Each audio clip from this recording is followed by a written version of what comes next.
ইরানের রাজধানী তেহরানে ঐতিহ্যবাহী পাস্তর ইনস্টিটিউট, যেখানে তৈরি হয় ভ্যাকসিন, চলে সংক্রামক রোগের গবেষণা, সেই প্রতিষ্ঠানেও হামলা চালিয়েছে মার্কিন ইসরায়েল বাহিনী।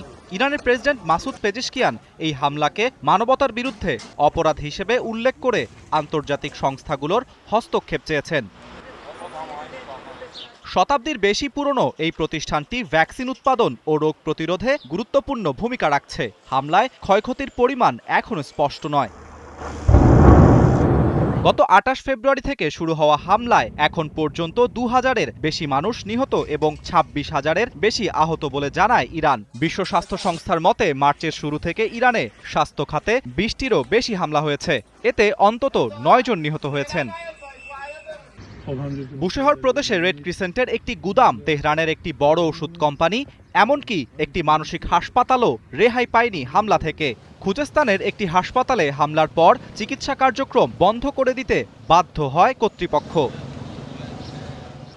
আন্তর্জাতিক মানবিক আইনে হাসপাতাল ও চিকিৎসা কেন্দ্রগুলোতে হামলা সম্পূর্ণ নিষিদ্ধ। ২০১৬ সালে জাতিসংঘ নিরাপত্তা পরিষদের একটি প্রস্তাবেও এ ধরনের হামলার নিন্দা জানানো হয়। শুধু ইরান নয়, লেবাননেও স্বাস্থ্যকর্মী ও চিকিৎসা স্থাপনাগুলো লক্ষ্য করে হামলার অভিযোগ রয়েছে।